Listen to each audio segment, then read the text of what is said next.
ஒரு பிஸ்னஸோட சக்ஸஸை எப்படி மெஷர் பண்ணலாம், அதோட பிராண்ட் வேல்யூ, அவங்களோட குட்வில், அந்த கம்பெனியோட பிஸ்னஸ் க்ரோத், இதெல்லாம் ஒரு சைடு இருந்தாலும் பிஸ்னஸோட அல்டிமேட் கோல் அவங்களோட ரெவென்யூ தான். ஸோ ஒரு பிஸ்னஸோட சக்ஸஸை மெஷர் பண்ணுற ஒரு பெரிய ஸ்கேல் அவங்களோட ரிட்டர்ன்ஸ் தான் இல்லையா?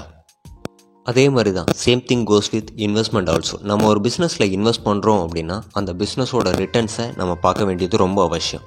இதை செக் பண்ணுற 2 பாராமீட்டரான ROE, ROCE, அதை பற்றி தான் நம்ம இந்த வீடியோவில் பார்க்க போகிறோம். Welcome to our channel Budget Billions.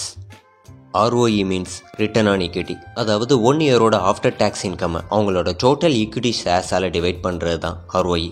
For example, எக்ஸ்ன்ற ஒரு கம்பெனியோட ஈக்விட்டி ஷேர்ஸ் 1000 இருக்கிறதா வச்சுக்கலாம். அவங்க லாஸ்ட் இயரில் ஜென்ரேட் பண்ண income after tax 200 crore assume பண்ணிக்கலாம். இங்கே ROE is equal 200 divide by 1000, 0.2, அதாவது 20% ROE. பட் இங்கே ஒரு கேஸ் ஹிடன் திங்ஸாக இருக்குது. அது என்னென்னா, அவங்களோட ஈக்விட்டி ஷேர்ஸ் மட்டும் இன்வெஸ்ட் பண்ணி இந்த ரிட்டர்ன்ஸ் பார்த்துருக்காங்களா, இல்லை அடிஷ்னலாக ஏதாவது டெட் வாங்கி அவங்க இன்வெஸ்ட் பண்ணியிருக்காங்களான்னு நம்ம பார்க்கணும். சேம் சினாரியோவில் நம்ம 500 crore அவங்க ஈக்விட்டி ஷேர்ஸ் ஆகும், 500 crore அவங்க டெட் வாங்கி அவங்க இன்வெஸ்ட் பண்ணியிருக்காங்கன்னு பார்ப்போம். ரிட்டர்ன் சேம் 200 crore தான் வந்திருக்கும். இங்கே ROE 200 divide by 500 equal to 0.4, அதாவது 40% ROE. இங்கே ஃபர்ஸ்ட் சினாரியோட செகண்ட் சினாரியோவில் ROE அதிகமாக இருக்குது. பட் அது ROE அதிகமாக இருக்கிறதுக்கு காரணம் அவங்களுக்கு டெட் அதிகமாக இருக்கிறது தான் ரீசன். ஸோ நம்ம ROE செக் பண்ணல, அது கூடவே டெட் டு ஈக்விட்டியும் பார்க்கணும். இந்த கேஸில் டெட் டு ஈக்விட்டி இந்த கம்பெனிக்கு 500 divide by 500 equal to 1. So ஒரு கம்பெனியோட ROE செக் பண்ணல, டெட் டு ஈக்விட்டி ரொம்ப முக்கியமான ஒரு பாராமீட்டர். இந்த ரிட்டர்ன்ஸை இன்னும் கிளாரிட்டியாக செக் பண்ணுறதுக்கு நம்ம யூஸ் பண்ணுற பாராமீட்டர் தான் ROCE. ROCEனா ரிட்டர்ன் ஆன் கேபிட்டல் எம்ப்ளாய்ட். ROCEயோட formula EBIT divide by total assets minus current liability.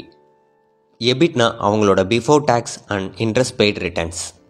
இங்கே டேக்ஸை நான் சிம்பிளிஃபிகேஷனுக்காக 0ன்னு எடுத்துக்கிறேன். So ROCE 200 divide by 1000, 0.2, 20%. இந்த போத்த கேஸ் சேம் ROCE வரும்.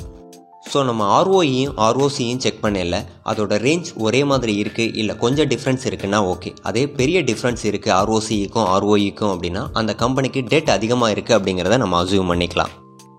நம்ம debt to equity, ROE, ROCE இது எல்லாத்துக்கும் கால்குலேஷன் பார்த்தாச்சு. இதோட வேல்யூ எல்லாம் என்ன ரேஞ்சில் இருந்தால் கரெக்டான வேல்யூ அப்படிங்கிற டவுட் இருக்கும் இல்லையா, அதை பற்றி நம்ம பார்க்கலாம். நார்மலாக debt to equity 1 or less than 1 அப்படிங்கிற மாதிரியான ரேஞ்சில் இருக்குது அப்படின்னா அந்த ஸ்டாக்ஸ் எல்லாமே ரிஸ்க் லெஸ்ஸாக இருக்கும். பிகாஸ் அவங்கள்ட்ட என்ன வேல்யூ இருக்கோ அதே அளவுக்கு அவங்க அந்த ரேஞ்சுக்கு தான் அவங்க கடன் வாங்கியிருக்காங்க அப்படின்னா அவங்க ரீபே பண்ணுறதுக்கான சான்சஸ் அதிகமாக இருக்கும். தென் ROE, ROCE செக் பண்ணல, அந்த செக்டார் ரிலேட்டடான ஸ்டாக்ஸை வச்சு கம்பேர் பண்ணிங்க அப்படின்னா இன்னும் பெட்டராக இருக்கும். இன்னும் அந்த ROE, ROCE year on year increase ஆகுதா அப்படிங்கிறத பார்த்துக்கணும். தென் ROEக்கும் ROCEக்கும் இடையில உள்ள டிஃப்ரென்ஸ் அதிகம் இல்லாத கம்பெனியை சூஸ் பண்ணுறது நல்லது. இந்த க்ரைட்டீரியாலாம் மேட்ச் ஆகிற ஸ்டாக்ஸ் ஃபண்டமெண்டலி ஸ்ட்ராங்கான ஸ்டாக்ஸாக இருக்கும். நீங்கள் லாங் டேர்முக்கு ஒரு ஸ்டாக்ஸ் பிக் பண்ணுறீங்க அப்படின்னா இந்த க்ரைட்டீரியாவெல்லாம் செக் பண்ணாமல் நீங்கள் பர்ச்சேஸ் பண்ணாதீங்க. Thank you for watching this video. We'll meet you in another informative video. Until then, bye bye from Divakar. Thank you.